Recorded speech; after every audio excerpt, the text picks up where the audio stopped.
नमस्कार विद्यार्थी मित्रांनो, पहा इयत्ता 12वी साठी क्वेश्चन फॉर बी इंग्लिश विषयासाठी जर आपण विचार केला तर question for B email writing हा 4 मार्क्सचा क्वेश्चन असतो. आता हा क्वेश्चन जो 4 मार्क्स साठी आहे, आपल्याला जशा पद्धतीने लेटर रायटिंग माहिती होतं आपल्याला 10वीला असताना, त्याच पद्धतीने ईमेल सुद्धा दोन प्रकारे असतात. ऑफिशियल असेल तर फॉर्मल ईमेल असतो आणि नातेवाईक वगैरे असेल तर इनफॉर्मल ईमेल असतो.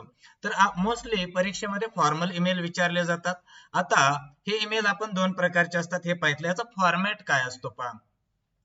तर फॉर्मॅट या पद्धतीने असतो ईमेलचा. जर पाहायला गेला तर या पद्धतीने तुम्हाला ईमेलचा फॉर्मॅट दिसेल. जसं आपण मोबाईल मध्ये वगैरे किंवा लॅपटॉप मध्ये पाहतो ईमेल, तशाच पद्धतीनं ईमेल कंपोज करणं, सर्च मेल, हे तुम्हाला बाकीचं लिहायचंय की न लिहा हे तुम्ही ठरवा. पण आपल्यासाठी महत्वाचं असतं परीक्षेच्या दृष्टीने एवढा पार्ट.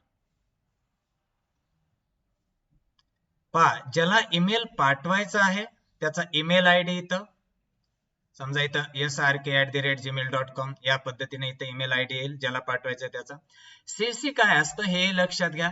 पहा, सीसी म्हणजे आपण एखाद्याला ईमेल पाठवल्यानंतर त्याच्या जर कॉपीज इतरांना दिसाव्यात, त्याचबरोबर कोणत्या ईमेलला पाठवलं तेही दिसावं, असं जर आपल्याला आवश्यक असेल तर आपण सीसी मध्ये टाकायचं असतं. त्याला कार्बन कॉपी म्हणतो आपण. आणि बीसीसी म्हणजे ब्लाइंड कार्बन कॉपी. आपण ईमेल पाठवलाय, ईमेलची कॉपी तर जाईल परंतु ईमेल आयडी जे आहे ज्याला ज्याला ईमेल पाठवलाय ते दिसणार नाही, त्याला बीसीसी म्हटलं जातं. आता तुम्ही सीसी किंवा बीसीसी ऍड करायचं की न करायचं हे क्वेश्चन वर डिपेंड करतं.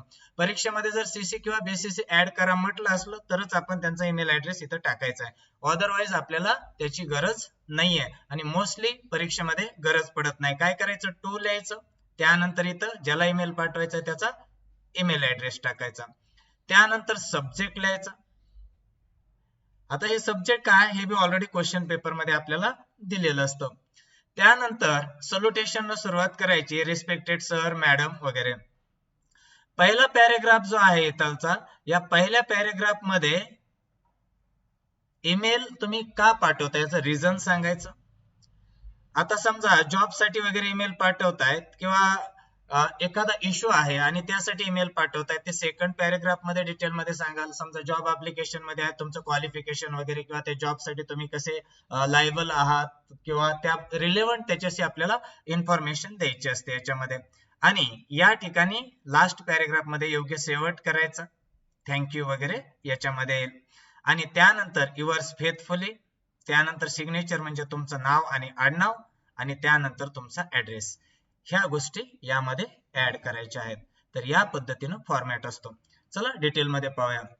आपण पाहूया फॉर्मल ईमेल सुरुवातीला, कारण त्याच पद्धतीचा ईमेल आजपर्यंत परीक्षेत विचारलेला आहे.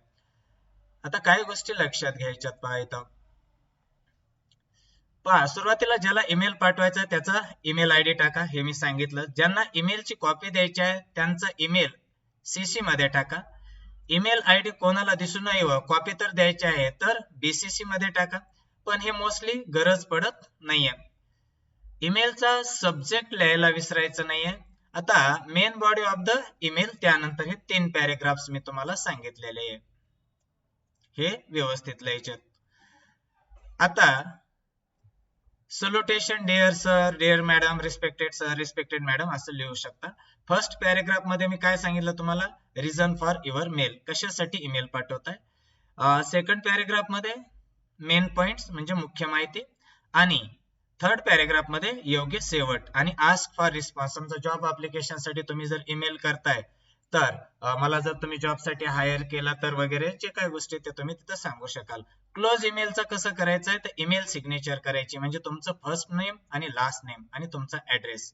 ओके. आणि जॉब साठी जर तुम्ही काही डॉक्युमेंट्स वगैरे जोडलेले असतील तर खाली इन्क्लोज्ड म्हणून किंवा इन्क्लोजर म्हणून तुम्ही जोडू शकताय.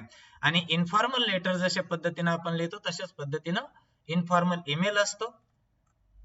पूर्ण असंच फॉलो करायचंय, पण इथं आपण रिस्पेक्टेड वगैरे लिहिणार नाहीयेत, बरोबर आहे. आणि इनफॉर्मल लँग्वेज यूज करू, मित्राला किंवा नातेवाईकाला लिहितोय तर फेथफुली वगैरे लिहायची गरज नाही. समजा वडिलांना ईमेल पाठवतायत युअर लव्हिंग सन वगैरे असं येईल, परंतु इनफॉर्मल मोस्टली विचारलं जात नाही. तर फॉर्मल ईमेल या पद्धतीनं लिहायचं असतं, हे लक्षात ठेवा. वाटलं त्याचा स्क्रीनशॉट काढून घ्या. आता पहा क्वेश्चन कशा पद्धतीने विचारला जातो. मार्किंग स्कीम 4 मार्क्स साठी असतो हा क्वेश्चन, हे आपल्याला माहित आहे. क्वेश्चन कशा पद्धतीने विचारतात. Read the following advertisement and prepare a letter of application to be send by email.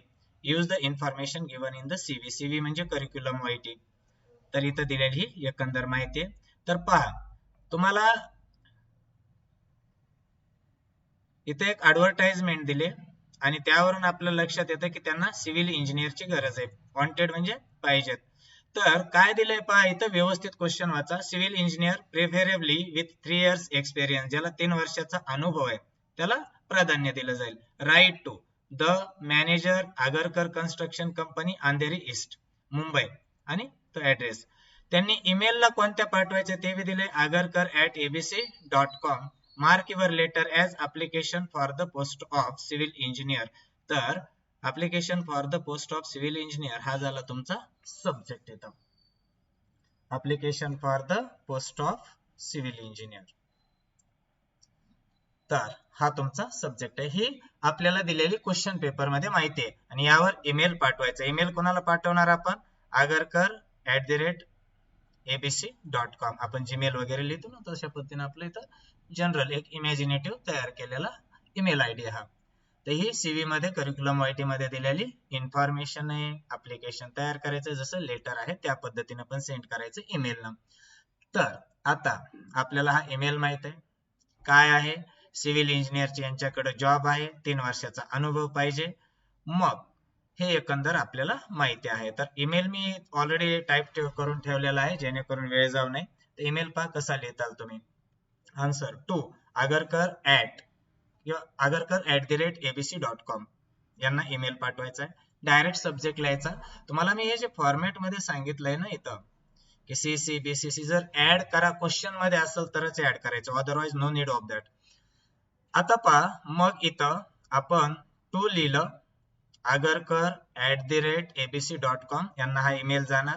आणि आपण पहा ज्यावेळेस आपल्या ईमेल आयडी वरून ईमेल सेंड करतो आपला ईमेल आयडी ऑलरेडी तिथं असतो त्यामुळे तो लिहायची गरज नाही. ज्याला पाठवायचंय रिसिपियंट्स ईमेल आयडी इथं फक्त ऍड करायचा, ज्याला पाठवायचंय त्याचा ईमेल आयडी. त्यानंतर subject and application for the post of civil engineer हा सब्जेक्ट ऑलरेडी आपल्याला इथं क्वेश्चन मध्ये दिलेला आहे. ओके चला पहिला पॅराग्राफ. डिअर सर किंवा इथं रिस्पेक्टेड सर बी लिहू शकता. I am Shriram Sarok. I came to know via the Times of India. तर आपण इथं इमॅजिन करायचंय की इथं टाइम्स ऑफ इंडिया मध्ये ही जाहिरात दिलेली जॉब साठीची आणि आपण इथं लिहू शकतो आय केम टू नो म्हणजे मला समजलं किंवा कळालं, वाया म्हणजे च्याद्वारे, Times of India Times of India द्वारे, किंवा रेफरन्स लिहू शकता with reference to the Times of India किंवा with reference to your advertisement in Times of India. तुम्हाला जे सोपं वाटतं त्याला मी इथं सिंपल लँग्वेज यूज करण्याचा प्रयत्न केलाय. I came to know via the Times of India that there is a post of civil engineer in your company. मला टाइम्स ऑफ इंडिया मधून कळलं या वर्तमानपत्रातून की तुमच्याकडे सिव्हिल इंजिनियरची पोस्ट आहे. And I think I would be able to do justice to this role. आणि मला वाटलं की मी हे जे सिव्हिल इंजिनियरचा जॉब आहे याला जस्टिस देऊ शकतो. Because of my 3 years experiences. तर एक्सपिरियन्सेस नाही पाहिजे होतं इथं, एक्सपिरियन्स पाहिजे. Because of my 3 years experience in the related field, कारण त्या रिलेटेड फील्ड मध्ये मला 3 वर्षांचा अनुभव आहे. तर इथं एक्सपिरियन्सला फक्त टाईप करताना झालं. तर यामध्ये पहिला पॅरेग्राफ ईमेल का पाठवतायत, तर तुम्हाला कळलं की टाइम्स ऑफ इंडिया मध्ये या पोस्ट साठी जाहिरात आहे आणि ती जाहिरात वाचल्यानंतर तुम्हाला वाटलं की तुम्ही या जॉबला जस्टिस करू शकताय, तुम्हाला 3 वर्षांचा अनुभव आहे त्यामुळे तुम्ही ईमेल पाठवताय. हे झालं रिझन पहिल्या पॅरेग्राफ मध्ये. सेकंड पॅरेग्राफ मध्ये मेन पॉइंट्स लिहायचे. I am civil engineer with the first class 70% from Delhi university. तर मला दिल्ली युनिव्हर्सिटी मध्ये 70% मी फर्स्ट क्लास आहे civil engineer. I have completed my BE in the year 2021. 2021 मध्ये माझं मी बीई कम्प्लीट केलेलं आहे. After that, I have worked as a full-time civil engineer in the reputed construction company in Mumbai as a supervisor for the past 3 years. आणि मागच्या 3 वर्षापासून मी एका reputed कंपनीमध्ये civil engineer म्हणून सुपरवायझरच्या पोस्टवर काम केलेलं आहे. हे तुमचा वर्क एक्सपिरियन्स सांगितलं. शेवट कसा करायचा आहे, last paragraph. I am hard working, मेहनती and assure of you dedicated service. मी तुम्हाला समर्पित अशी सर्व्हिस देण्याचा प्रयत्न किंवा खात्री देतो. If I am hired, hire म्हणजे जॉबवर घेणे, फायर म्हणजे जॉबवरून काढून टाकणे. जर मला जॉबवर घेतलं, I would give my best to help Agarkar construction company reach greater heights. जर मला तुम्ही जॉब दिलाच तर ही आगरकर कन्स्ट्रक्शन कंपनी ग्रेटर हाइट्सला एका मोठ्या उंचीवर नेण्याचा मी प्रयत्न करेल. I would also like to mention here that I would be an excellent resource for you. मी तुमच्यासाठी एक चांगला स्रोत असणार आहे. त्यानंतर I have enclosed photocopies of my qualifications and experience. enclose करणे म्हणजे जोडणे. मी फोटोकॉपीज म्हणजे झेरॉक्स. मी माझे जे क्वालिफिकेशन आहे, शिक्षण आहे आणि अनुभव आहे याचे सर्टिफिकेट्स जोडलेले आहेत. आता hoping to hear from you soon. लवकरच तुमचं उत्तर येण्याची आशा करतो. थँक्स अँड रिगार्ड्स किंवा थँकिंग यू कसं लिहायचं. त्यानंतर लिहायचं युअर्स फेथफुली. तर इथं लिहिलं युअर्स फेथफुली, कॉमा द्यायचा आहे. इथं सिग्नेचर, ईमेल सिग्नेचर म्हणतात त्याला, नाव आणि आडनाव. त्यानंतर तुमचा address Shahrukh apartment, Latur road, Ambejogai. त्यानंतर मोबाईल नंबर जर ऍड करायचा असेल तर करू शकता. त्यानंतर इन्क्लोजर्स मध्ये लिहायचंय तुम्ही कोणते डॉक्युमेंट जोडलेले आहेत. फोटोकॉपीज ऑफ डिग्री सर्टिफिकेट आणि एक्सपिरियन्स सर्टिफिकेट. बाकी आधार कार्ड वगैरे असं जर तुम्हाला लिहायचंय तर आणखी लिहू शकताय. तर इतकं सोपं आहे हे. एकदम सिंपल लँग्वेज मध्ये तुम्हाला मी हे सर्व काही एक्सप्लेन केलंय आणि याची PDF मी तुम्हाला प्रोव्हाइड करेलच. सो अभ्यास करत राहा विद्यार्थी मित्रांनो. कोणताही क्वेश्चन असेल तुम्हाला किंवा इंग्लिश विषयाच्या बाबतीत कोणतीही अडचण असेल मला तुम्ही कॉमेंट मध्ये सांगायचं. Thank you. Have a nice day.